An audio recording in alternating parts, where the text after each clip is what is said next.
वो अच्छी लगेगी। पतझड़ हंसता जाता है और घायल पड़ी बहार है, कैसा राम राज आया हर फूल बना अंगार है। पतझड़ हंसता जाता है, पतझड़ हंसता जाता है और घायल पड़ी बहार है, कैसा राम राज आया हर फूल बना अंगार है। पतझड़ हंसता जाता है, पतझड़ हंसता। बीका बिकी का खेल चल रहा, बेच रहे बताश को। बीका बिकी का खेल चल रहा, बेच रहे बताश को। कुछ कलियों फूलों ने मिलकर बेचा है मधुमास को। कुछ कलियों फूलों ने मिलकर बेचा है मधुमास को। बेटी बहन बेच दी पत्नी, कफन बेचता लाश को। बेटी बहन बेच दी पत्नी, कफन बेचता लाश को। नीड़ बेच डाला पहले, अब बेच रहे आकाश को। नीड़ बेच डाला पहले, अब बेच रहे आकाश को। देश धर्म तन मन का चलता, देश धर्म तन मन का चलता, आज यहाँ व्यापार है। ऐसा राम राज आया हर फूल बना अंगार है। पतझड़ हंसता जाता है और घायल पड़ी बहार है, ऐसा राम राज आया हर फूल बना अंगार है। पतझड़ हंसता जाता है। आदर्शों की लाशें सड़ती फैशन की चौपाल पे। आदर्शों की लाशें सड़ती फैशन की चौपाल पे। अंतर नहीं दिखाई देता बगिया में शमशान में। अंतर नहीं दिखाई देता बगिया में शमशान में। चांदी की चाबी से ताले सारे ही खुल जाते हैं। चांदी की चाबी से ताले सारे ही खुल जाते हैं। कंठी को किलो के बैठे हैं, कोवे गीत सुनाते हैं। कंठी को किलो के बैठे हैं, कोवे गीत सुनाते हैं। एक गली की बात नहीं है, एक गली की बात नहीं, बगिया सब बीमार है। ऐसा राम राज आया हर फूल बना अंगार है। पतझड़ हंसता जाता है और घायल पड़ी बहार है। ऐसा राम राज आया हर फूल बना अंगार है। पतझड़ हंसता जाता है, पतझड़ हंसता जाता। और जब ये चंद्रशेखर के साथ में जुड़े तो जो पिछला नाम था वो सुखदेव समाप्त हो गया, यहाँ नया नाम इनका रघुनाथ रखा गया। उसके पीछे कारण था, क्रांतिकारी कोड वर्ड का प्रयोग करते थे। आज भी आर्मी में आप जाएंगे तो आर्मी अगर रात के समय ड्यूटी है किसी जवान की तो उसको कोड वर्ड अलग दिया होता है और वो उसी रात का होता है। या ऐसा भी होता है पूरी रात का कोड वर्ड नहीं होता, ड्यूटी अगर रात में 3 बार चेंज हो रही तो तीनों का कोड वर्ड चेंज हो जाएगा। उसके कई बार ऐसे कारण ये भी देखे जाते हैं बॉर्डर एरिया में। मान लो एक जवान रात में 3 घंटे की उसने ड्यूटी दी, 9 घंटे रात्रि में, या मान लो 2-2 घंटे की ड्यूटी थी, तो वो 2 घंटे ड्यूटी देकर के कोड वर्ड पास करने के बाद में निकल आया। लेकिन ऐसा भी हो सकता है कई बार उसने किसी और को दूसरे के साथ मिल गया तो वो व्यक्ति इस कोड वर्ड का यूज ना कर ले। तो आर्मी क्या काम करती है, प्राय अपनी ड्यूटी पर सतर्क रहने के लिए इन कोड वर्डों का प्रयोग करती है। उस समय पर भी क्रांतिकारियों ने इन सब चीजों का प्रयोग किया और वहां इनका नाम बदल करके रघुनाथ नाम रखा गया। रघुनाथ के नाम से वहां पर जाने जाते रहे। कुछ चीजें इनमें तीनों में कुछ संयोग सा बना हुआ था। पिता का सुख राजगुरु को भी नहीं मिला, जो कि पिताजी की मृत्यु 6 वर्ष बाद हो गई। और सुखदेव ने तो दर्शन ही अपने पिताजी के नहीं किए। जन्म से कुछ माह पहले, 2-3 माह पहले उनके पिताजी की मृत्यु हो गई थी। इनका जन्म लुधियाना में हुआ और लुधियाना में जन्म होने के साथ भगत सिंह से इनका कुछ तालमेल रहा है, ऐसा पढ़ने के लिए मिलता है कि साथ में कुछ पढ़ाई इन लोगों ने की, दोनों के विचार मिलते थे। लेकिन लाला लाजपत राय से इनकी निकटता थी बहुत, राजगुरु की, सुखदेव। और सुखदेव का नाम सुखदेव थापर रहा, क्योंकि पंजाबी में खत्री परिवारों के यहाँ गोत्र होता है, तो वो परंपरा से उस शब्द का प्रयोग करते हैं, थापर शब्द का। तो ये थापर इनके नाम के साथ में जुड़ता था।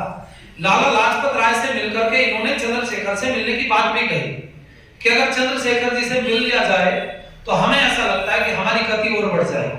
क्योंकि क्रांतिकारी कुछ जन्म तो ले रहे थे पर अलग अलग जगह पर थे। अब आपकी जानकारी के लिए बताऊं, क्रांति का उदय अगर कहीं हुआ तो दयानंद सरस्वती से हुआ। और आपको बताऊं 1857 का स्वतंत्रता संग्राम मेरठ से शुरू हुआ, लेकिन मेरठ से हुआ लोगों ने कहा मंगल पांडे की वजह से हुआ, लेकिन मंगल पांडे को तो 1 महीना कुछ दिन पहले फांसी दे दी गई बैरकपुर की जेल में। वो यहाँ थे ही नहीं, बैरकपुर कहाँ है, मेरठ कहाँ है। मेरठ में क्रांति अगर किसी से हुई तो ये मेरा अपना तारतम्य है, मैं कुछ लेखों के माध्यम से इसको बोल रहा हूं, अगर आप मेरे को पकड़ करके प्रमाणिकता लो तो वो देने में असमर्थ हूं। इसलिए मैं पहले आपको बता रहा हूं, स्वामी दयानंद आए मेरठ में, यहाँ पास में गंगा के किनारे पर घूमते रहे। यहाँ बहुत गांव में स्वामी दयानंद गए।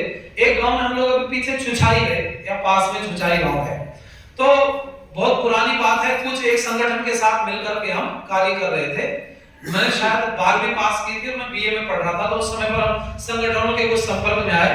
उसी समय हम लोग घूमते रहे। छुछाई गांव में जब हमारी गाड़ी पहुंची तो हमने देखा बुग्गी खड़ी हुई थी, बुग्गी के नीचे हवन कुंड बना हुआ था। तब हमने कहा भाई ये हवन कुंड बुग्गी के नीचे क्यों बना हुआ? तो उन्होंने कहा जी इस गांव का तो जन्म ही स्वामी दयानंद से हुआ। हमने कहा भाई ऐसे कैसे हो गया? तो गांव के बुजुर्ग व्यक्ति ने बताया, हमने इसलिए विश्वास किया। उन्होंने कहा यहाँ अंग्रेजों से कुछ लोग लड़ रहे थे और अंग्रेजों के डर की वजह से जब यहाँ पर आकर के उन्होंने गांव बसाना शुरू किया तो एक इतना बड़ा छप्पर बना दिया जो इसे उठाने। कई बार होता था गांव में बड़ा बांध लिया, भाई चलो थोड़ा बड़ा हो जाए, अब लेकिन वो उठाने में असमर्थ रहे गांव के सब लोग। तो कहने लगे एक अद्भुत सन्यासी आया जो लंगोटधारी था, गोपीन मात्र पहने हुए, और वो आकर के बैठ के लोगों ने पानी वानी के लिए पूछा। तो कहने लगे क्या कार्य कर रहे हो? बोले छप्पर उठा रहे हैं। उठ नहीं रहा छप्पर।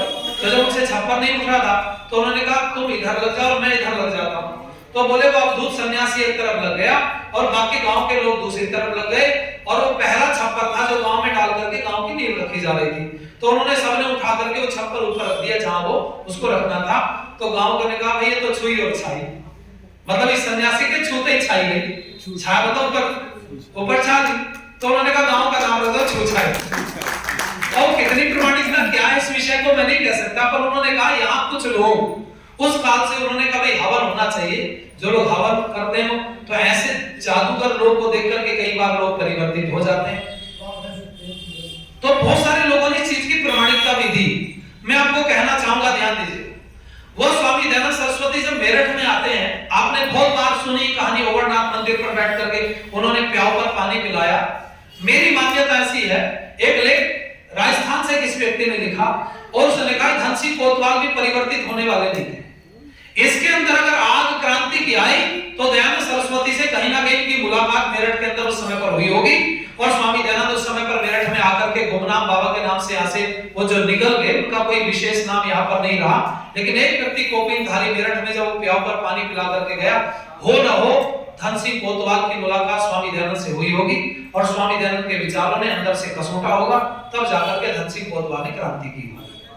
ये क्रांति का पूरा सूत्रधार स्वामी दयानंद सरस्वती थे। और मैं कहूं 1857 के जनक अगर कोई थे यहाँ पर, तो धन सिंह कोतवाल की वजह से आई क्रांति, और धन सिंह कोतवाल की वजह से क्रांति आई। फिर अंग्रेजों ने क्यों प्रचारित किया कि मंगल पांडे की वजह से क्रांति आई? इसमें भी एक झोल है इस बात में, इसको आपको समझना पड़ेगा। अगर आपके किसी आर्य व्यक्ति को कोई हानि पहुंचा दे, आर्य समाजी व्यक्ति को, तो पूरे मेरठ के आर्य समाजी इस पर टूट पड़ेंगे चारों तरफ से, क्यों जी? लेकिन अगर कहे कोई व्यक्ति वो आर्य नहीं था, वो तो पौराणिक था, तो क्या उतने भाव आपके फिर भी जुड़ेंगे? नहीं जुड़ेंगे। लेकिन कोई आर्य होगा तो आप टूट पड़ेंगे। यही हुआ। उन्होंने कहा अगर ऐसा प्रचारित कर दिया गया कि मंगल पांडे की वजह से क्रांति हुई, तो 5 गांव था उनका पास में, और चारों तरफ उनकी बिरादरी गोत्र के लोग बसे हुए थे, तो हो न हो अंग्रेज पर चारों तरफ तरफ से गांव टूट पड़ेंगे और यहाँ से जान बचा करके भागना मुश्किल होगा। अंग्रेज इस काम का प्रयोग करता था, पहले इस चीज को काम कुछ करता था, झूठी बातें प्रचारित की जाती थी, इसीलिए नाम मंगल पांडे का रख दिया, क्योंकि मंगल पांडे से कोई मेरठ वालों को सहानुभूति नहीं। बहुत सारी चीजें आज हमारे पास में तोड़ मरोड़ करके प्रस्तुत की गई। इस विषय पर कुछ लोग शोध कर रहे हैं। मेरी गाजियाबाद में मुलाकात हुई बाबू सिंह गारी जी से, शायद आप जानते होंगे। तो दोबारा से कुछ लोग प्रेरित होकर के इतिहास लिख रहे हैं। उन्होंने गजट से निकाल करके जब ये सारी चीजें रखी, तब पता चला कि मंगल पांडे को महीने भर पहले फांसी दे दी गई या धनसिंह कोतवाल की वजह से क्रांति हुई। सरकार ने भी माना इस चीज को। और मैं आप लोगों से कहना चाहूंगा भाई, ऐसी बड़ी सारी चर्चाएं हैं, ऐसे बड़े सारे अनछुए पहलू हैं, तो इस बीच में छुप जाते हैं, क्योंकि इतिहासकार जब लिखता है तो प्रेरित होकर के लिखता है। बहुत बार हमने देखा किसी के पास लेखनी नहीं है, किसी के पास कागज नहीं, तो जो लेखनी और कागज का प्रबंध करता है ना, तो इतिहासकार से अपना इतिहास लिखवा लेता है, इसमें जरा लाइन जोड़ देना। और यही हुआ भी है। भारत के अंदर बड़े गद्दार हुए। अगर गद्दारों की केवल चर्चा करो ना, तो जितना क्रांतिकारियों का इतिहास है उससे ज्यादा गद्दारों का है, क्योंकि 1857 से 1947 तक ये 90 साल देश को आजाद होने में क्यों लग गया? उसका कारण यही था, अपने टांग खींचने वाले बहुत थे। यहाँ इतने ऐसे गांव हैं जो पूरे गांव को उजाड़ करके एक व्यक्ति को सौंप दिया, इस पूरे गांव को तुम रखो। किस लिए? अंग्रेज ने केवल इतना भर उसको इनाम दिया, उसने बता दिया कि क्रांतिकारी कहाँ है, कहाँ मीटिंग चल रही। विजय सिंह पथिक का नाम आपने सुना? विजय सिंह पथिक ने विजोली आंदोलन चलाया। शायद कुछ लोगों को जानकारी होगी, बम बनाने की ट्रेनिंग विजय सिंह पथिक दिया करते थे क्रांतिकारियों को। इस बात के बड़े सारे प्रमाण मिले हैं। और उसने बड़े नाम बदल करके, वो 2-3 नाम उनके बदले गए उस काल में।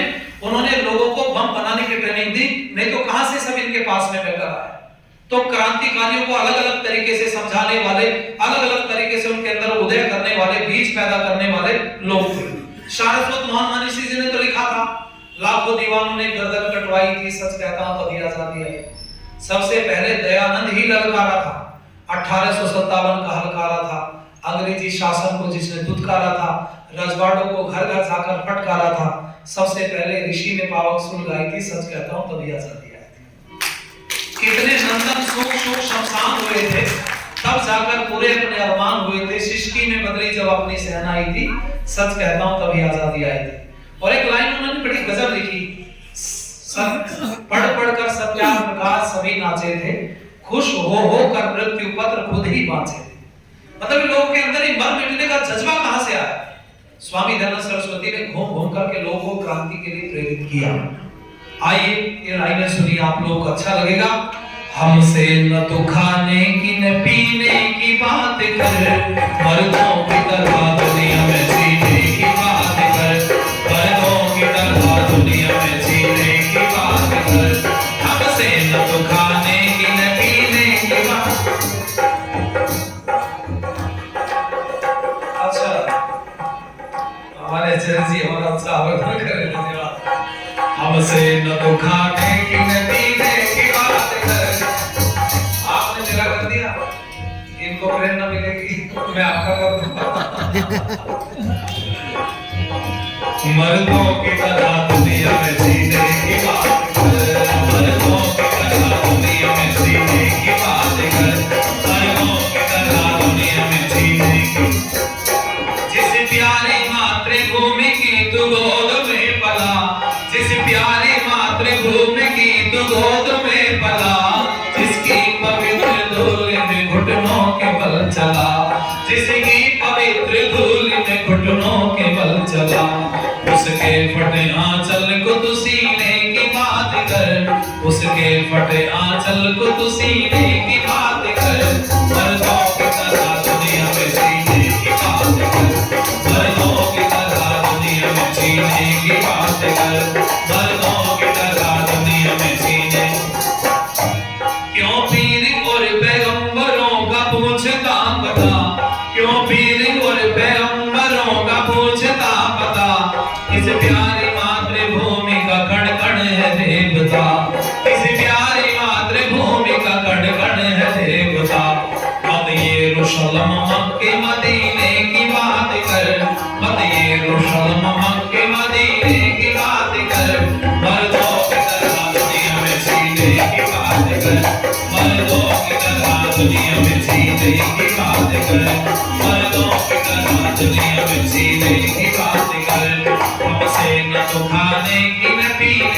बात कर, हमसे न तू खाने की न पीने की बात कर, मर्दों की तरह दुनिया में जीने की बात कर, मर्दों की तरह दुनिया में जीने।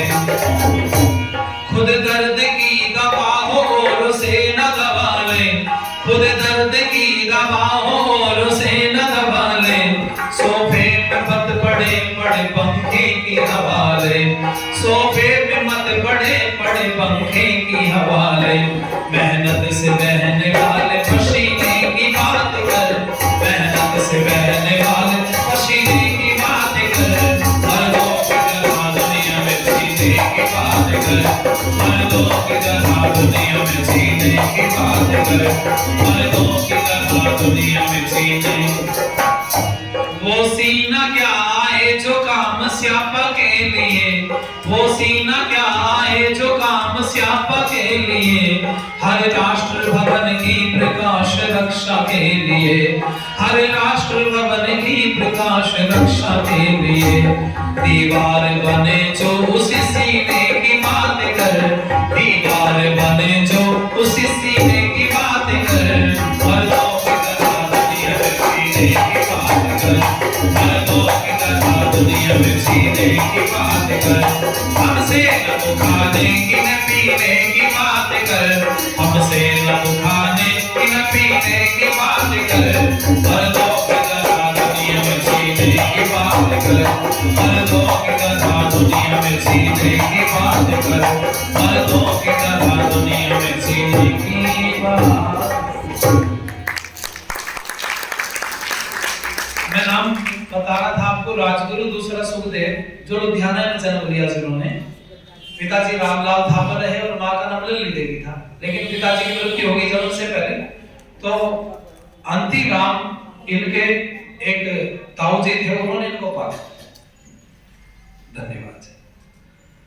इनके ताऊ जी ने पाला, ताई जी ने, दोनों का बर्दाश्त इनके ऊपर रहा। बचपन से ही ऐसा नहीं लगा कि वे पिताजी नहीं, ताऊ जी का बर्दाश्त रहा और पढ़ लिख करके इन्होंने इस क्रांति में पूरा योगदान दिया। ये वो नौजवान थे जो सामने हाईलाइट हो पाए। आपकी जानकारी के लिए बताऊं, इनसे भी बहुत आगे बढ़कर के बड़े क्रांतिकारी ऐसे हुए जिनके ऊपर लेखनी नहीं चल पाई, और 2-3 लोग क्रांति नहीं ला सकते थे। प्रेरणा स्रोत कुछ लोग बनते हैं, क्रांति लाने के लिए आप उन लोगों को भी याद रखना चाहिए जो काकोरी कांड में 4 लोगों को इनसे ठीक पहले फांसी दी गई थी। और ऐसे बहुत लोग हैं जिनको मैं याद करूं, पूरा इतिहास भरा पड़ा है। तो ये क्रांति जो उस समय पर इन लोगों ने की, मुख्य रूप से जो बदला सैंडर्स को मारा इन्होंने, वो लाला लाजपत राय की वजह से मारा, क्योंकि लाला लाजपत राय के प्रेरणा स्रोत रहे और उस समय पर क्रांति में उन्होंने बहुत बड़ा योगदान दिया। सुखदेव ने एक पत्र भी लिखा था महात्मा गांधी को। उन्होंने कहा, मैं आपसे ये पूछना चाहता हूं, आपकी अंग्रेजों के साथ में बड़ी तालमेल है, बात बनती है, तो आप अंग्रेजों से पूछो कि जेल में जब कोई बंदी बंद हो जाता है तो क्या उसके कोई अधिकार नहीं होते? उसके लिए भी तो कोई गाइडलाइन होती होगी, कब सोना, कब जागना, कब खाना, कब पीना, उसके साथ वो अत्याचार इन्होंने कृत्य न किए जाएं, उन सब के लिए हम आपसे पूछना चाहते हैं, इसका स्पष्टीकरण अंग्रेज करने चाहिए। उन्होंने महात्मा गांधी को पत्र क्यों लिखा? उसके पीछे कारण रहा। कारण यह था, अगर कोई सबसे ज्यादा बकवास करने वाला व्यक्ति था अंग्रेजों के साथ लड़ाई पर, तो महात्मा गांधी का था। अंग्रेजों की वकालत करना, क्रांतिकारियों को दबा करके रखना, हर समय डांटना धमकाना, क्योंकि समाचार पत्र महात्मा गांधी के इशारे पर काम करते थे, अंग्रेज के इशारे पर काम करते थे, तो जो मर्जी छपवा दिया जाता था। तो उनको लगता था अगर हम इस समय पर क्रांति करें, कुछ भी कदम उठाएंगे, तो सबसे पहला व्यक्ति महात्मा गांधी होगा। तो सुखदेव ने क्या काम किया? सुखदेव ने पत्र लिख करके महात्मा गांधी का मुंह बंद करने का प्रयास किया कि तुमसे हम ये पूछना चाहते हैं कि जेल में बंदियों के साथ में जो व्यवहार हो रहा है, क्या वो ठीक है? महात्मा गांधी ने इसका कोई जवाब उनको नहीं दिया। कारण क्या था? जेलों में अगर अत्याचार हुए तो महात्मा गांधी की वजह से। अंग्रेज की इतनी हिम्मत थोड़ी थी कि 7 समुद्र पार से आकर के भारत में और यहाँ के लोगों पर अत्याचार करे। भाई आप यहाँ से ये मेरठ छोड़ करके आप दूसरे, चलो अपने प्रदेश की तो बात ठीक है, यहाँ ये पश्चिम उत्तर प्रदेश की, आप पूर्वांचल में चले जाओ किसी जिले में, अपनी चला सकते हो। मैंने बड़े लोगों को देखा, स्वर बदल जाते लोगों के जाते जाते, सफर करते करते जब उतरते हैं ना गाड़ी से, ट्रेन से, तो बड़े बड़े अखड़ आदमी सॉफ्ट हो जाते हैं। कारण क्या है? उनको लगता है क्षेत्र अपना नहीं, इलाका अपना नहीं। अंग्रेज के साथ ये समस्या थी, अंग्रेज जब भारत में आया तो यहाँ की तो भाषा भी नहीं जानता था, वाले लोग क्या कर रहे हैं, लेकिन हमारा बिकाऊ टोला रहा। बिकाऊ टोला क्यों रहा, उसके पीछे कारण सुन लो, आपको बता दूं, शायद आपने कभी इस विषय पर चिंतन किया हो। भारत 900 साल तक बर्बाद रहा। हम तो बोला करते थे आचार्य जी, बड़े बड़े नुकसान करे आपस की फूट बीमारी ने 900 साल गुलामी भोगी, मूर्खता हमारा। वैसे भारत पूरा कभी गुलाम नहीं रहा, ये भी हमको बता। यहाँ गुलामी थी तो वहां आजादी थी, वहां गुलामी थी तो यहाँ, कहीं ना कहीं कोई ना कोई क्षेत्र आजाद रहा। और उस विषय पर मैं चर्चा करना नहीं चाहता। अंग्रेजों के समय में मंडावर को भी आजाद करवा लिया गया था। बिजनौर के, बिजनौर में जो मंडावर है, अंग्रेजों से मुक्त हो गया था मंडावर, लेकिन दोबारा से फिर लोग अंग्रेजों के साथ में जुड़ गए, उन्होंने फिर यहाँ पर आकर के उनको बंदी बनवा दिया गया दोबारा से। तो मैं कहूं आप लोगों से, ऐसी बहुत सारी अनछुए पहलू हमारे पास पड़े हुए हैं, लेकिन उतना वक्त मेरे पास में आपको बताने का नहीं, पर इतना केवल समझिए, जब भारत गुलाम हुआ तो जितनों ने भी भारत पर आक्रमण किया, पहला आक्रमण 712 ईस्वी में राजा दाहर के ऊपर हुआ था सिंध में। ये सिंध उस समय पर तो भारत ही था। भारत छोटे छोटे देशों का कवि समूह रहा, छोटे छोटे राजाओं, मांडलिक राजा यहाँ पर थे। मुख्य एक राजा, जैसे महाभारत में आप पढ़ोगे तो सबसे बड़ा उस समय का राजा कौन था महाभारत का, तो महाभारत का सबसे बड़ा राजा अगर कोई दुनिया का था तो उस समय पर युधिष्ठिर महाराज थे। जब कृष्ण ने विलय कराया सारी दुनिया का, उस विलय के बाद में केवल 3 राज्य बचे थे जो बचे हुए थे युधिष्ठिर से। पहला तो था हस्तिनापुर, जो स्वतंत्र था, इंद्रप्रस्थ राजधानी होती थी, वो इंद्रप्रस्थ के राजा थे, तो हस्तिनापुर बचा हुआ था एक। दूसरा बचा हुआ था जो उनके ससुर थे द्रुपद के, वो द्रुपद का क्षेत्र बचा हुआ था। और तीसरा ये था, नहीं तो दुनिया में कोई राजा ऐसा नहीं था जो यहाँ कर नहीं देता था इंद्रप्रस्थ को। ये चक्रवर्ती साम्राज्य उस समय प्रस्थापित रहा। उसके बाद के विषय पर चर्चा करना उचित नहीं समझता, पर मैं कहूं कि मांडलिक राजा छोटे छोटे बने और 712 में पहला आक्रमण हुआ। जितने भी आक्रमणकारी आए उन्होंने दो तरह से मार मारी भारत के ऊपर। एक तो यहाँ की बहन बेटियों के साथ में उन्होंने दुराचार दुर्व्यवहार जरूर किया, दूसरा यहाँ से धन जरूर लूट करके ले गए। जितने भी आक्रमणकारी आए सब लूट करके ले गए। दुनिया में आपने सुना होगा राजाओं ने राज किया, पर भारत ऐसा देश है यहाँ गुलामों ने भी राज किया, यहाँ गुलाम वंश रहा बहुत दिनों तक। और मैं आपको बताऊं, भारत ने सब कुछ बर्बाद कर लिया। उसके बाद में पाखंड सर पर चढ़ा, यहाँ जो पंडे पुजारी थे फिर उन्होंने लोगों को डराना शुरू कर दिया देवी देवताओं के नाम पर। सोमनाथ का मंदिर उन्होंने लुटवाया, मथुरा लूटी, कन्नौज लूटा, बनारस लूटा। मेरे पास पूरा प्रमाण है, मैंने पुस्तक पढ़ी, अल बरूनी का एक लिखा हुआ इतिहास है, तारीख हिंद, आपको कभी मौका मिले तो पढ़ेगा, उसका हिंदी वर्जन हाथ लगा चार्जी। मैंने उसको पढ़ा, अकेली मथुरा कितनी लूटी आप सोच सकते हो? अकेली मथुरा 22 से 26 दिन तक लूटी, और एक दिन की लूट में कितना लूट करके ले गया मथुरा को? महमूद गजनवी ने 105 मंदिर पहले दिन लूटे थे। 105 मंदिरों में 100 मूर्ति चांदी की और 5 मूर्ति सोने की थी। एक मूर्ति का वजन 4 से 7 मन के बीच था, एक मन में 40 किलो होता है। 200 क्विंटल चांदी पहले दिन मथुरा से लूटी और 10 क्विंटल सोना लूटा।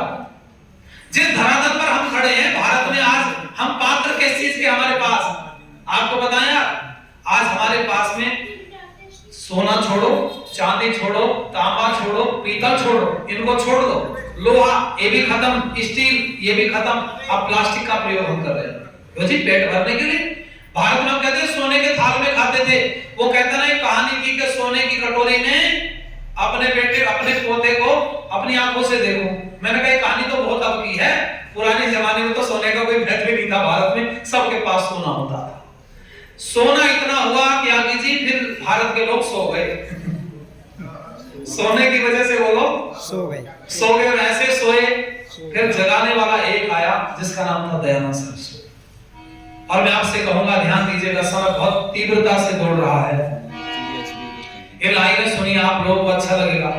वीर शहीदों की कुर्बानी के अफसाने भुला दिए, आर्य सभ्यता संस्कृति के दीप सुहाने बुझा दिए। अरे भारत माँ के सपने सुहाने सब मिट्टी में मिला दिए। राम का मंदिर बना साथ में रम के मंदिर बना दिए। अरे राम का मंदिर बना साथ में रम के मंदिर बना। अरे रम के मंदिर बना दिए, रम के मंदिर बना दिए। राम का मंदिर बना साथ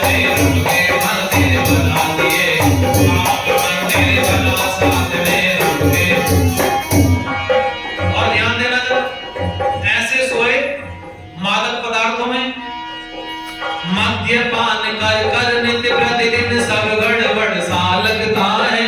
मद्यपान कर कर नित्य प्रतिदिन सब गड़बड़ सा लगता है। चेहरे के ऊपर देखो मौसम पतझड़ सा लगता है। चेहरे के ऊपर देखो मौसम पतझड़ सा लगता है। शराब पीने वालों के घर डेरा है कंगाली का। शराब पीने वालों के घर डेरा है कंगाली का। मौसम बसंत विहीन हाल बेहाल हुआ घर वाली का। मौसम बसंत विहीन हाल बेहाल हुआ घर वाली का। अपना तो खाना खराब है, अरे अपना तो खाना खराब है, पर मैं खाने सजा दिए।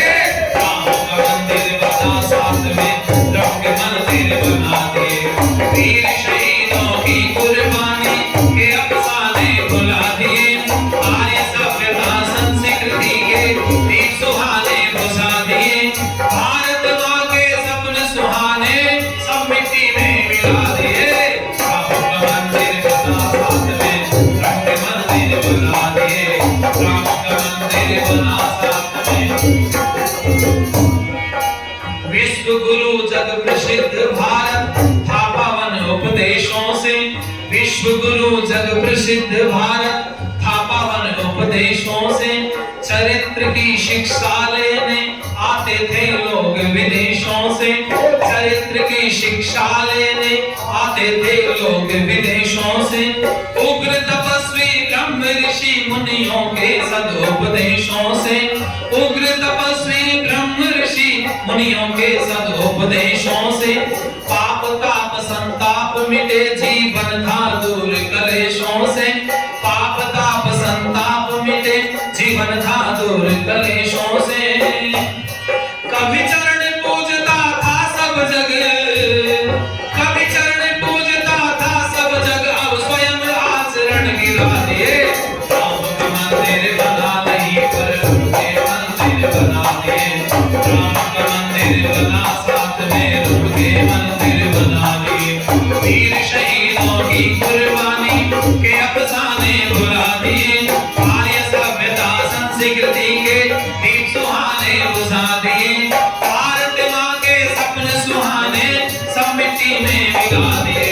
राम का मंदिर बना साथ में, राम के मंदिर बना दिए। राम का मंदिर बना साथ में, सब बर्बाद। महाभारत के बाद विद्वान बलवान योद्धा तो मारे गए। उसके बाद कुछ एक साथ फिर लोग बचे, उन्होंने अपने अपने मत मजहब संप्रदाय बना के प्रस्तुत कर दिए। और स्थिति ये हुई, पहला आक्रमण राजा दाहर के ऊपर 712 में हुआ। उसके बाद कितने आक्रमण हुए ये तो मैं आपको नहीं गिनवा सकता, क्योंकि समय का बढ़ा दिया गया थोड़ा सा। धन्यवाद।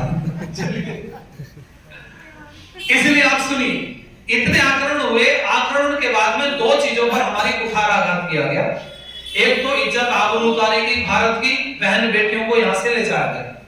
और दूसरा आक्रमण जो हुआ हमारे ऊपर, वो हमारे जो धन हमारे पास में था उसको छीन करके ले गए। पूरी दुनिया में जो व्यापार होता है वो गोल्ड के माध्यम से होता है, सोने के माध्यम से। मध्यस्थता सोने की रहती है। और मुद्रा निर्धारण जो होता है, इस विषय पर मेरे बहुत बार लेक्चर होते हैं अलग अलग यूनिवर्सिटीज में। मुद्रा निर्धारण भी गोल्ड पर होता है। जिस देश के पास में जितना गोल्ड होता है और दूसरे देश पर जितना गोल्ड होता है, वहां से उनकी तुलना में उतना ही मान लिया जाता है। मान लो मेरे पास में आपसे 10 गुना ज्यादा गोल्ड है, तो मेरी करेंसी की कीमत भी आपसे 10 गुनी ज्यादा। इस तरह से दुनिया की मुद्रा का निर्धारण होता है। और मैं आपकी जानकारी के लिए बताऊं, ये मुद्रा निर्धारण भी भारत ने ही पूरी दुनिया को दिया, क्योंकि सोने के पुजारी हम लोग थे। और मैं आपको बताऊं, जब दुनिया ने सोना इकट्ठा किया, बाद में आप देखो महाभारत का युद्ध होने से ठीक पहले वो सारा सोना भारत में तो आया। जब राजसू यज्ञ किया गया तो आप पढ़ो ना उठा के महाभारत, जो उपहार लेकर के आए दुनिया के लोग, तो संसार की बेशकीमती जो चीजें थी वो भारत में आई उपहार के रूप में। तो भारत पर तो सदा सबकी नजर रही, इसलिए आक्रमण होते रहे, दोनों चीजें बर्बाद हो। अब भारत के लोगों की सुनो, यहाँ गद्दारी क्यों आई? जो देश आध्यात्मिकता में ओतप्रोत रहा, रमा हुआ रहा, वो लोग धन के पीछे दौड़ पड़े। कारण क्या था? आध्यात्मिकता भारत की काम नहीं है। जब भारत हमले झेल रहा था ना, तो समय पर जो आंख मूंद करके भगवान का भजन कर रहे थे उनकी भी गर्दनें कटी। तो लोगों ने सोचा बिना मतलब भगवान का भजन करना, इससे अच्छा है तो धन इकट्ठा हो जाए, और धन इकट्ठा हो जाएगा तो सुख आ जाएगा। पर आपकी जानकारी के लिए बताऊं, राष्ट्रभक्ति, राष्ट्र धर्म, संस्कृति सब बर्बाद होती चली गई। लोगों ने केवल धन को वरीयता दी। और हमारे यहाँ तो आज भी लोग अभी भी कहते हैं बाप बड़ा ना भैया, या फिल्मों ने भी गाने गा दी, ईसा पीर नामूसा पीर, सबसे बड़ा है पैसा पीर। लोगों ने सोचा पैसे सब काम चल जाएगा। आज भी तो आप देखो, लोग सोचते हैं पैसा होना चाहिए सब कुछ हो जाएगा, है ना। पर मैं आपसे कहूं ध्यान देना भाई, सब कुछ कहां मिलता है पैसे से। विषय नहीं बदलना चाहता, गड़बड़ हो जाएगी, समय नहीं उतना। पर सुनो ध्यान से, जब धन की कमी भारत में हुई तो भारत के लोगों को लगा धन कहीं से आना चाहिए। बाहर से जो लुटेरा आया उसने क्या काम किया, हमारे वाले लोग लूटपाट तो कर नहीं सकते थे, निर्धन हो गए थे। और धन कहां था, धन का बैलेंस बिगड़ गया। बैलेंस कैसे बिगड़ा, जो भारत के रहनुमा थे, धर्म के कर्णधार थे, उन्होंने लोगों को डरा करके धन को मंदिरों में मठों में रखवाना शुरू कर दिया। उन्होंने कहा इतना चढ़ाओ, इतना चढ़ाओ।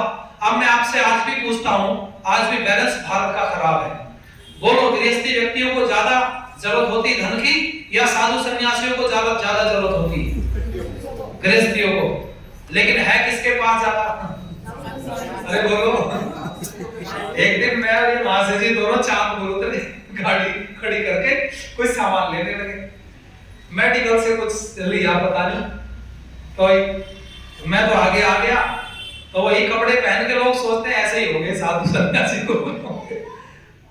तो फिर मेडिकल वाले पता क्या कहते हैं, भैया पैसे तो साधु पे है, मौज ले रहे हो। बैलेंस बिगड़ा हुआ है, वास्तविकता तो ये। मठों में, मंदिरों में साधु सन्यासियों पर पैसा ज्यादा है और गृहस्थियों पर पैसा बोलो। अच्छा, धन की रक्षा कर कौन सकता है? डीपली बताना, गहराई से। अकेला साधु सन्यासी कर सकता है धन की रक्षा, जिसने मठ मंदिर में रख दिया, या गृहस्थी कर सकता है? बोलो। गृहस्थी के धन के रक्षा करने के बड़े सारे तरीके हैं।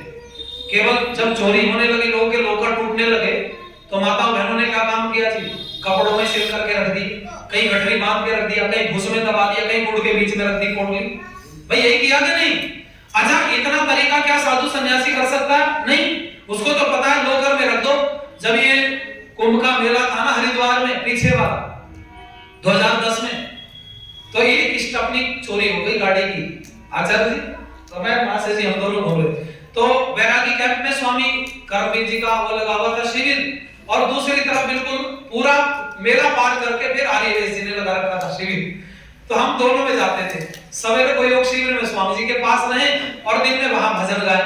तो दोनों जने हम पैदल पूरा मार्च करते थे, पूरा मेला पैदल पार करते थे। एक दिन हमने देखा बहुत भीड़ लगी मेले में, तो मैंने कहा क्या होगा, देखते हैं चल के। तो हमने देखा तो उन्होंने कहा गाड़ी की स्टपनी चोरी हो गई। हमने कहा फिर इसमें इतने ड्रामे की क्या जरूरत है? उन्होंने कहा ड्रामे की जरूरत नहीं है, स्टपनी में 17 लाख रुपए थे। हमने कहा भाई 17 लाख रुपए स्टपनी में कहां से आए? उन्होंने कहा ये जो महामंडलेश्वर है ना हमारे आश्रम से यहाँ आए, इन्होंने सोचा आश्रम पे कोई है नहीं, पैसा रखा था क्या करें, तो उन्होंने एक मिस्त्री को बुलवाया और स्टपनी खुलवाई, स्टपनी में 17 लाख रुपए भरवाए और गाड़ी के पीछे लगवा दी। ठीक है जी, 3 पेज लगे हुए थे खाली। अब मिस्त्री ने क्या काम किया, 5, 7, 10 दिन बाद में आओगे आराम से, मिस्त्री को तो गाड़ी का और चाबी ज्यादा तो घुमा नहीं थी, घुमा के देखो खुले कर दी। 17 लाख रुपए चोरी, स्टपनी थोड़ी थी, गुरुजी चले गए बेचारे, बर्बाद हो गया। धन की रक्षा गृहस्थी कर सकते, उस समय में यही तो था। मठ मंदिरों में पैसा था, भाई सोमनाथ मंदिर में इतनी धन की क्या जरूरत थी? मैंने आपको एक नमूना बताया, मथुरा की लूट। आपको बताऊं, सोमनाथ तो आपको लगता होगा बहुत बड़ी लूट थी, सोमनाथ तो नमूना था जरा सा। अगर लूट देखनी है तो अलबरूनी को पढ़ो, कहता है महमूद गजनवी ने मथुरा 22 दिन लूटी। एक दिन में 200 कुंटल चांदी, 5 कुंटल सोना गया, 105 ऊंटों पर लाद करके भेज दिया गजनी। भारत के राजाओं के पास 1,10,000 सैनिक थे, महमूद गजनवी के पास मात्र 10,000 सैनिक थे। भारत को बीच से चीर करके निकल गया। और वो कहता है ऊंटों की संख्या बढ़ी तो जरूर पर घटी नहीं। 105 मंदिर पहले दिन लूटे। आप सोचो जगह इस 20 दिन भी मथुरा लूटी होगी तो कितनी लूट हुई, बर्बाद हो गया भारत। इतना सोना चांदी कहां से आया? इसलिए मैं आप लोगों से कहूंगा जरा सुनो ध्यान से भाई। जब धन नहीं रहा तो लोगों ने सोचा धन ले ले, हमारे लोग गद्दार हो गए। कोई आकर के जरा सा लालच दे दे, इसका पता बता दो, लाओ पैसे तो बता देते हैं। और ये तो हुआ, भारत में गद्दारों ने इस देश को 90 साल पीछे धकेला। हम 1857 में आजाद होते, जो क्रांति मेरठ से चली थी ना, आग लगी थी मेरठ से, वो देश में तेजी के साथ फैलती, पर नहीं बिगाड़ा भारत का कुछ दुश्मन की तलवारों ने, और भारत को बर्बाद किया है भारत के। इन्होंने भारत को आजाद नहीं होने दिया। मैं आप लोगों से निवेदन करूंगा, जरा आइए गीत की लाइनें सुनिएगा।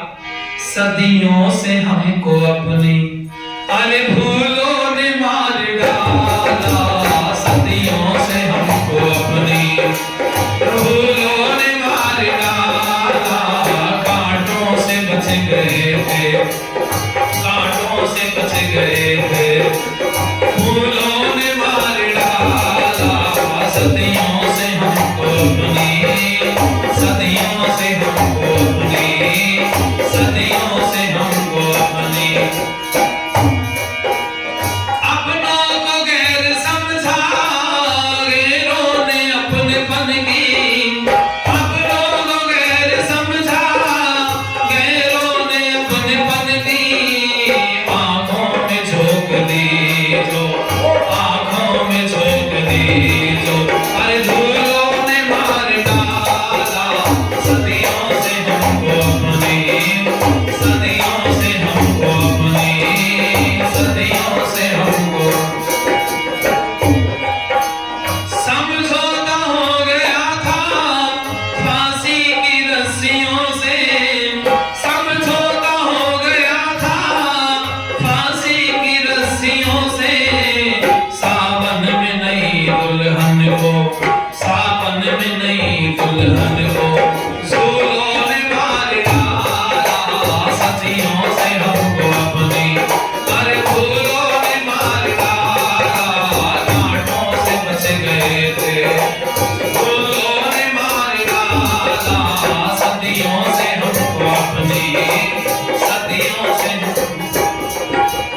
अपनों को गैर समझा, गैरों ने अपनेपन की, अपनों को गैर समझा, गैरों ने अपनेपन की, आंखों में झोंक दी जो, आंखों में झोंक दी जो, अरे फूलों ने मार डाला, सदियों से हमको अपनी, फूलों ने मार डाला, कांटों से बच गए थे, फूलों ने मार डाला, सदियों से हमको अपनी, सदियों से हमको अपनी, सदियों से हमको अपनी।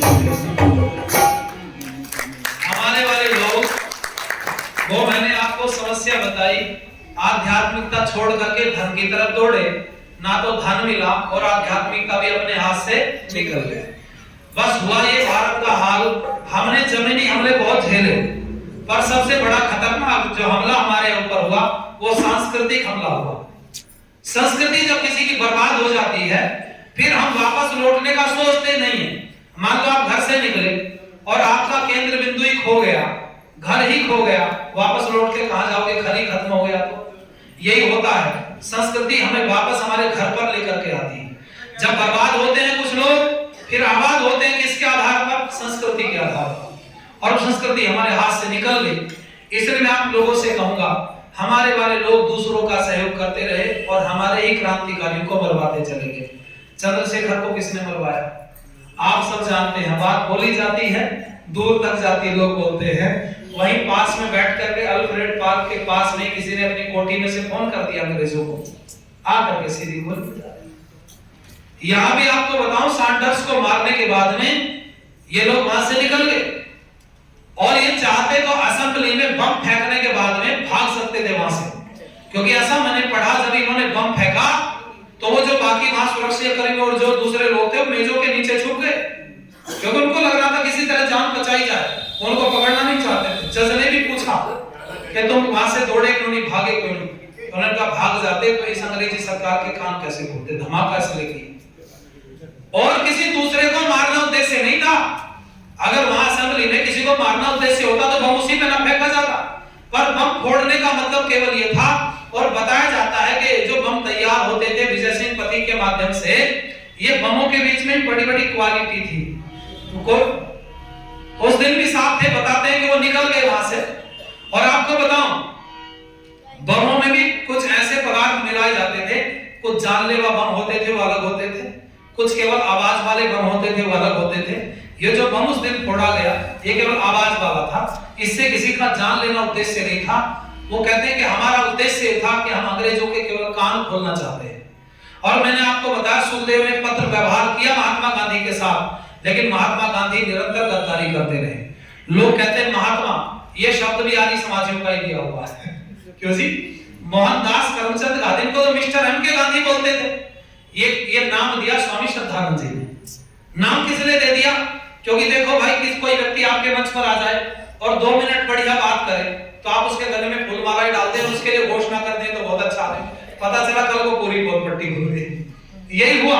महात्मा गांधी से अल्प मुलाकात में स्वामी श्रद्धानंद ने उनको महात्मा तो बोल दिया। हो सकता है बाद में पछताए। कब पछताए? जब विनोबा भावे को बोल करके महात्मा गांधी ने उनके कार्यों पर रोक लगाई। जब वो शुद्धि आंदोलन चला रहे थे मेवात में, तो महात्मा गांधी थे रुकवाने वाले। तब उनको इस बात का एहसास हुआ कि तो बड़ा दुष्ट आदमी। हाँ, मैं आपको पूरे प्रमाण के साथ में बोल रहा हूं। महात्मा गांधी ने रुकवाया शुद्धि आंदोलन। अगर ना रुकवाया होता तो मैं आपकी जानकारी के लिए बताऊं, मेवात में एक भी व्यक्ति मुसलमान रहने वाला नहीं था, सब शुद्धि कर जाता। ये दिल्ली के पास में 100 गांव बसाए गए नेहरू के द्वारा। सरदार पटेल के इस व्याख्यान को मैंने पूरा सुना। राष्ट्रवादिता के मुखर स्वर, अगर पुस्तक हाथ लगे तो पढ़ो, 2 वॉल्यूम है, फर्स्ट और सेकंड। और मैं आपको बताऊं, राष्ट्रवादिता के मुखर स्वर में इस चीज का जिक्र आया जब सरदार पटेल ने मना कर दिया। सरदार पटेल एम्स में भर्ती थे देहरादून। नेहरू ने पत्र लिख करके भेजा कि मैं इनको यहाँ रोकना चाहता हूं। उन्होंने मना कर दिया, साहब इनको यहाँ बसाने की कोई योजना नहीं है, इनको पाकिस्तान भेजा जाना चाहिए। जब देश दे दिया गया इनको बदले में, तो इनको क्यों रोका जा रहा है? मुझे अच्छा लगा, पिछले दिनों भारत के गृह मंत्री से एक व्यक्ति ने प्रश्न पूछा कि तुम लोग यहाँ ईसाइयों को नागरिकता दे रहे हो, सिखों को, बौद्धिस्टों को दे रहे हो, तो मुसलमानों को नागरिकता क्यों नहीं दे रहे? तो अमित शाह ने उस समय पर एक जवाब दिया, मुझे अच्छा लगा। उसने जवाब ये दिया कि हमने उनको नागरिकता क्या, हमने तो पूरा जमीन का टुकड़ा दे दिया उनको, नागरिकता की क्या जरूरत है? ये जो टुकड़े दिए हमने, बहुत बड़ा भूभाग दे दिया। 1 2 नहीं 3 भूभाग दे दिए। बांग्लादेश है, पाकिस्तान है, अफगानिस्तान, इनका जो बंटवारा हुआ इसी आधार पर तो हुआ। अरब से ये लोग, आप देखो जरा, इधर से ही होगा। जब भी आक्रमण होगा, परिवर्तन होगा या कब्जा होगा, इसी तरफ से होगा। आपको बता दूं, यहाँ मुजफ्फरनगर, शामली, आसपास के पूरे क्षेत्र के मुस्लिम आज पंजाब के सीमावर्ती क्षेत्रों में जाके बसने शुरू हो गए। इंटरनली हम लोग काम कर रहे हैं जमीन पर, हमें सारी चीजों की इंफॉर्मेशन। और पंजाब के जो पंजाब के वो सरदार लोग थे, जमीनें बेच करके कोई कनाडा, कोई कहीं जा रहा है। उनको लग रहा है कि यहाँ गड़बड़ हो जाएगा मामला, वहां सुख से रहेंगे, क्योंकि वहां ड्राइवरी करते हैं तो इनको लगता है पैसे ज्यादा हैं। पर उनको पता नहीं कि हिसाब तो बराबर ही है। 5 गया 5 दिन को, और 5 के 5 आ गए 1 दिन को। आपने सुनी कहावत जी? भाई मान लो यहाँ भारत में आपकी मजदूरी है 300 रुपए, तो चाय कितने रुपए की है? 10 रुपए की। अच्छा, मजदूरी है तुम्हारी उस देश में 2000 रुपए, और चाय है आपकी 200 रुपए की। कुछ अंतर हुआ क्या? केवल सोचने का अंतर। मैं कहूंगा वो नोट की गड्डी केवल देख करके जब भारत में आते हैं तो सुख महसूस करते हैं, पर अपना देश, अपनी भूमि अपना अपना होता है। वो लोग आज पिछले दिनों खालिस्तान की मांग कर रहे थे। मैंने कहा खालिस्तान बनाना था तो तुम्हें खाली जगह में बनाते ना। मैं बता रहा हूँ कहाँ है खाली जगह। मेरा एक शॉर्ट छोटा वायरल हुआ, अफगानिस्तान में बहुत खाली जगह पड़ी, वहां बना लेते। किसी ने मना किया? क्यों जी? केवल तुम खालिस्तान की बात करते हो तो पूरे देश की बात करते हैं, पूरा देश ही तुम्हारा मानो तो। लेकिन भारत बर्बाद क्यों हो रहा है? छोटी छोटी चीजें हमें आज नस्का नासूर बने हुए घूम रही। मैं आप लोगों ने कहना चाहूंगा, वो पुरानी 2 लाइनें मुझे याद आ रही हैं। ये 2 दीवाने मिलके चले हैं साइकिल पे, चले हैं दिखाने को कमाल, चले हैं दिखाने को कमाल। ये 2 दीवाने मिलके चले हैं साइकिल पे, ये 2 दीवाने मिलके चले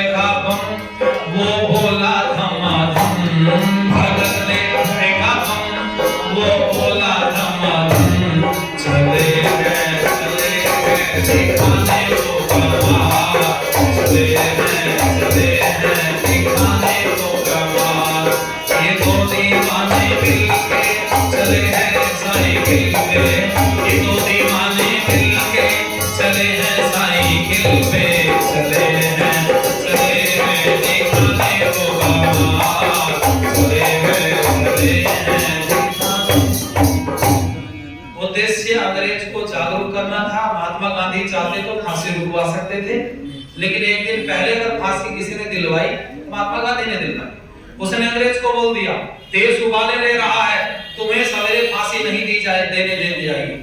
इतनी भीड़ इकट्ठी हो रही है, रात में पूरा योजना लोगों की बन गई। तो आपको बताऊं, उससे पहले फांसी दिलवा दी महात्मा गांधी ने, उनको सचेत कर दिया कि बवंडर ना हो और क्या काम करें।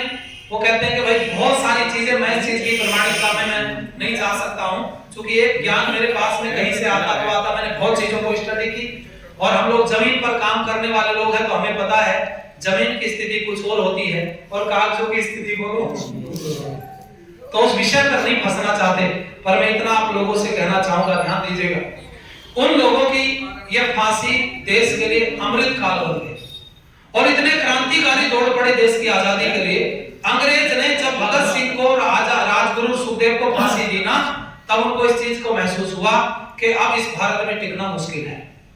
फांसी तो दे दी, लेकिन जब पूरा देश उबल गया ना, तो अंग्रेज ने 1931 से ही योजना बनानी शुरू कर दी, धीरे धीरे भारत को छोड़ना। एक दो दिन में नहीं छोड़ सकता था, यहाँ बहुत सारी चीजें फैली पड़ी थी।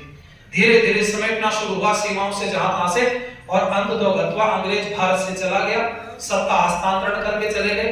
और आपकी जानकारी के लिए बताऊं, अपनी 2 सीट सदा के लिए सुरक्षित करके गए कि यहाँ पर जो 2 सांसद की सीट है वो मनोनीत होकर के इंग्लैंड से आएंगे, यहाँ उसका कोई चुनाव नहीं। बहुत वर्षों तक उस पर चलता रहा, क्योंकि वो चाहते थे भाई हमारी सत्ता है, वो केवल हस्तांतरण करके गए। कानून अंग्रेजों का रहा, देश अंग्रेजों का रहा, सब कुछ तो अंग्रेजों का रहा। कुछ चीजें परिवर्तित भारत के अंदर हुई। यूसीसी पर मेरा पिछले दिनों बयान बड़ा वायरल हुआ, लाखों लोगों ने देखा, मुझे 20-30 लाख लोगों तक वो पहुंच गया। अब तो मैंने बहुत दिनों से देखा, लोगों ने इस सब चीजों को लेकर के चर्चाएं की। मैं आपको कहना चाहूंगा, हमारे पास उतना समय नहीं है। आप लोग अगर विस्तार से सुनना चाहते हो तो लंबा समय रखो, कभी बैठ करके आपको अगर इन सब चीजों पर गहन अध्ययन करने की आवश्यकता समझते हो तो एक काल पूरा का पूरा सत्र इन्हीं को समर्पित किया जाए, बैठ के लंबी चर्चाएं हों। बस कुछ लाइनें कहूंगा, पीछे को हटूंगा, क्योंकि जो समय मेरे लिए मंत्री जी ने निर्धारित किया था वो दौड़ गया है। आइए, बनाई बातें बहुत वतन की, वतन बनाओ तो हम भी जाने, लगी चमन में जो आग भीषण, लगी चमन में जो आग भीषण, उसे बुझाओ तो हम भी जाने, बनाई बातें बहुत वतन की, बनाई बातें बहुत वतन की, बनाई बातें बहुत। विवाह उत्सव में नाचे रंग में, जो धन लुटाया तो क्या लुटाया। विवाह उत्सव में नाचे रंग में, जो धन लुटाया तो क्या लुटाया, जो धन लुटाया तो क्या लुटाया। स्वदेश हित भामाशाह जैसे, स्वदेश हित भामाशाह जैसे, जो धन लुटाओ तो हम भी जाने, बनाई बातें बहुत वतन की, बनाई बातें बहुत वतन की, बनाई बातें। किसी की करके खुशामदी घर, जो हलवा खाया तो भी क्या खाया। किसी की करके खुशामदी घर, जो हलवा खाया तो भी क्या खाया, जो हलवा खाया तो भी क्या खाया। ऋषि दयानंद से सत्य वक्ता, ऋषि दयानंद से सत्य वक्ता, जो जहर खाओ तो हम भी जाने, बनाई बातें बहुत वतन की, बनाई बातें बहुत वतन की, बनाई बातें। विदेशियों को झुका झुका सर, जो सर कहाए तो क्या कहाए। विदेशियों को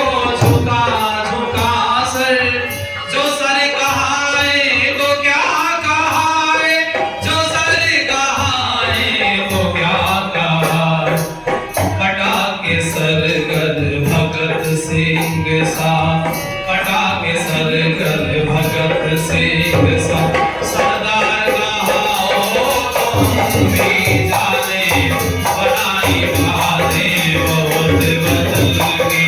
बदन बनाओ तो हम भी जाने लगी चमन में जो आग भीषण लगी चमन में जो आग भीषण उसे बुझाओ तो हम भी जाने बनाई बातें बहुत बदल गई।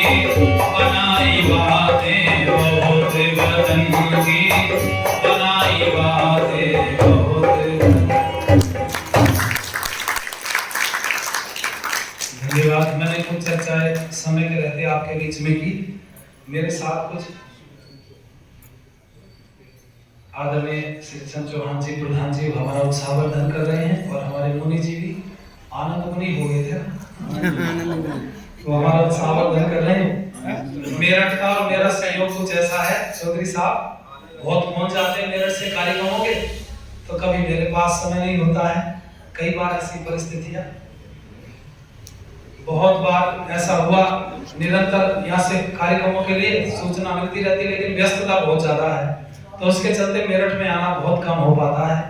आप लोगों ने फिर भी ध्यान से सुना धैर्य से मैं हृदय से आपका धन्यवाद।